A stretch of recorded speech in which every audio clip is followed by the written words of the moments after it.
Who am I?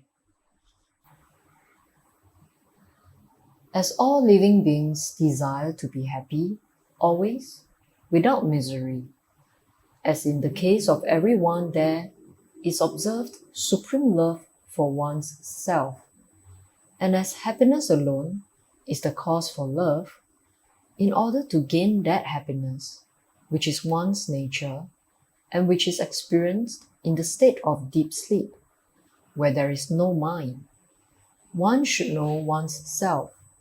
For that, the path of knowledge, the inquiry of the form, who am I, is the principal means.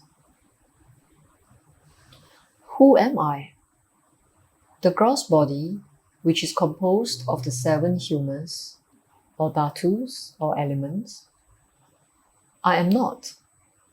The 5 cognitive sense organs, such as the senses of hearing, touch, sight, taste, and smell, which apprehend their respective objects, which are sound, touch, color, taste, and odor. I am not. The 5 cognitive sense organs, such as the organs of speech, locomotion, grasping, excretion, and procreation, which have as their respective functions speaking, moving, grasping, excreting, and enjoying. I am not. The 5 vital airs, the pranas, which perform respectively the 5 functions of in-breathing, out-breathing. I am not. Even the mind which thinks. I am not. The nations too, which is endowed only with the residual impressions of objects, and in which there are no objects and no functionings. I am not. If I am none of this, then who am I? After negating all of the above mentioned as not this, that awareness which alone remains, that I am. What is the nature of awareness? The nature of awareness is existence, consciousness, bliss. When will the realization of the self begin? When the world, which is what is sin, has been removed, there will be realization of the self, which is the seer. Will there not be realization of the self, even while the world is there, taken as real? There will not be. Why? The seer and the object sin are like the rope and the snake. Just as the knowledge of the rope, which is the substrate, will not arise unless the false knowledge of the illusory serpent goes. So, the realization of the self, which is the substrate, will not be gained unless the belief that the world is real is removed.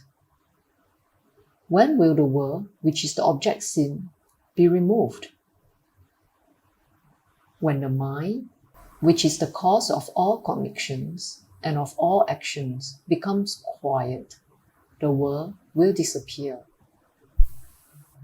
What is the nature of mind? What is called mind is a wondrous power residing in the self. It causes all thoughts to arise. Apart from thoughts, there is no such thing as mind. Therefore, thought is the nature of mind. Apart from thoughts, there is no independent entity called the world. In deep sleep, there are no thoughts, and there is no world. In the states of waking and dream, there are thoughts, and there is a world also. Just as the spider emits the thread of the web out of itself, and again withdraws it into itself, likewise, the mind projects the world out of itself, and again resolves it into itself. When the mind comes out of the self, the world appears. Therefore, when the world appears to be real, the self does not appear. When the self appears and shines, the world does not appear. When one persistently inquires into the nature of the mind will end leaving the self as the residue. What is referred to as the self is the Atman. The mind always exists only in dependence on something gross. It cannot stay alone. It is the mind that is called the subtle body or the soul. What is the path of inquiry for understanding the nature of mind? That which arises as I in this body is the mind. If one inquires as to where in the body the thought I arises first, one would discover that it arises in the heart. That is the place of the mind's origin. Even if one thinks constantly, I, one will be led to that place. Of all the thoughts that arise in the mind, the I thought is the first. It is only after the rise of this that the other thoughts arise. It is after the appearance of the first personal pronoun that the second and third personal pronouns appear. Without the first personal pronoun, there will not be the second and third. How will the mind become quiescent? By the inquiry, who am I? The thought, who am I, will destroy all other thoughts. And like the stick used for stirring the burning pyre, it will itself in the end get destroyed. Then there will arise self-realization. What is the means for constantly holding on to the thought, who am I?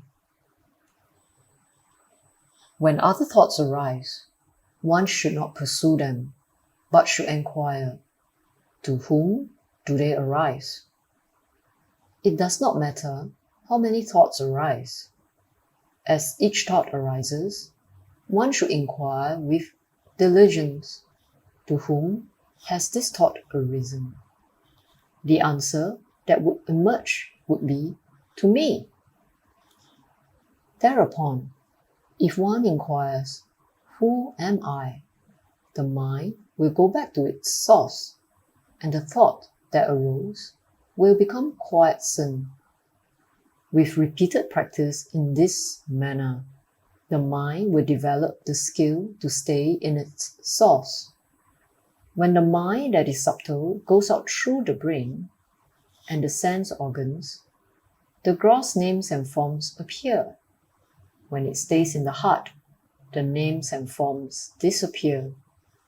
Not letting the mind go out, but retaining it in the heart, is what is called inwardness. Letting the mind go out of the heart is known as externalization. Thus, when the mind stays in the heart, the I, which is the source of all things, will go, and the self, whichever exists, will shine. Whatever one does, one should do without the egoity I. If one acts in that way, all will appear as the nature of God. Are there no other means for making the mind quiescent? Other than inquiry, there are no adequate means. If through other means it is sought to control the mind will appear to be controlled, but will again go forth. Through the control of breath also, the mind will become quiescent, but it will be quiet only so long as the breath remains controlled. And when the breath resumes, the mind also will again start moving and will wander as impelled by residual impressions. The source is the same for both mind and breath. Thought, indeed, is the nature of mind. The thought I is the first thought of the mind, and that is egoity. It is from that whence egoity originates, that breath also originates. Therefore, when the mind becomes quiet, the breath is controlled. And when the breath is controlled, the mind becomes quiet. But in deep sleep, although the mind becomes quiet, the breath does not stop. This is because of the will of God, so that the body may be preserved and other people may not be under the impression that it is dead. In the state of waking and in samadhi, when the mind becomes quiet, the breath is controlled. Breath is the gross form of mind. Till the time of death, the mind keeps breath in the body. And when the body dies, the mind takes the breath along with it. Therefore, the exercise of breath control is only an aid for rendering the mind quiet. It will not destroy the mind.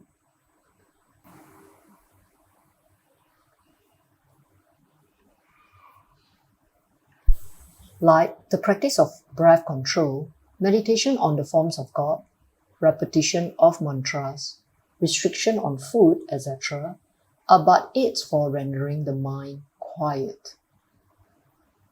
Through meditation on the forms of God and through repetition of mantras, the mind becomes one-pointed.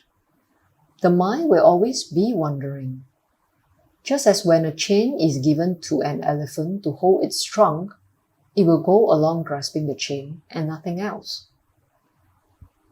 So also, when the mind is occupied with a form or name, it will grasp that alone. When the mind expands in the form of countless thoughts, each thought becomes weak. But as thoughts get resolved, the mind becomes one-pointed and strong. For such a mind, self-inquiry will become easy. Of all the restrictive rules, that relating to the taking of sattvic food, meaning balanced food, in moderate quantities is the best.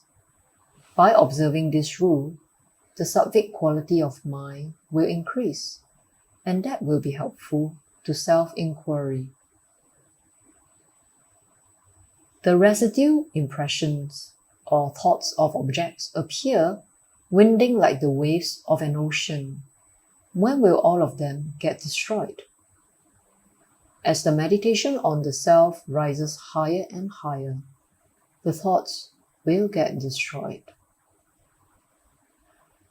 So I'd just like to end this with a personal self-reflection.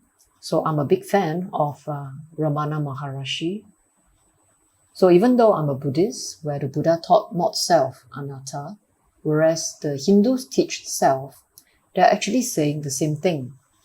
The Buddha is saying not self. What is not self is as what Ramana Maharashi said here. We are not our body, we are not our feelings, we are not our perception, meaning our memories, we are not our thoughts, nor are we consciousness. Consciousness itself does not require a solid personality to produce it. Consciousness just is. So these are all not self. The Buddha didn't say that there is a self, because then it'll be very hard for us to let go. And he did use the word emptiness to describe awareness, meaning awareness is empty of all phenomena like feelings, perception, thoughts, body. Empty does not mean that there is nothing. It's just that all these conditions, this what he called the aggregates, arise within this consciousness. But unfortunately, we identify with these things that exist within consciousness rather than the consciousness itself. And even when we identify with the consciousness itself, we identify with our mind, with the thought I, which is an ego, which is the manifestation of the ego, which is selfishness. So in this series of questions and answers, Ramana Maharashi is saying the same thing as the Buddha taught. So in this book, Who Am I?, Ramana Maharashi is teaching what the Buddha taught. But because of different systems of teachings, they use different words. So the word Atha, I, is used in the Hindu book. It's a contemplation book by these spiritual seekers who call themselves Upanishads. The Upanishads, they are meditators. They meditate and they seek spiritual union with God or awareness. Instead of placing a lot of attention on rites and rituals, they put more emphasis on meditation itself. So that's the Upanishads. So later on, after the Buddha taught and after the Buddha passed away, the Hindus and the Buddhists were all trying to gain recognition from the kings in India at the time, the different states of India. And there were many debates. So after the Buddha, there was another well-known Hindu philosopher or spiritual master called Sankara, and he came up with something called the Advaita Vedanta, which is really very similar to what the Buddha taught. Even though today people are still saying religions are different, but actually, if different truths lead us to different ways, are we suggesting that there are many different gods, that there are many different truths and nothing is real at all? I don't think these spiritual teachers really want us to be a bunch of confused spiritual seekers. So I think what we all need is an open mind to practice sincerely and to understand what these spiritual masters are really trying to say.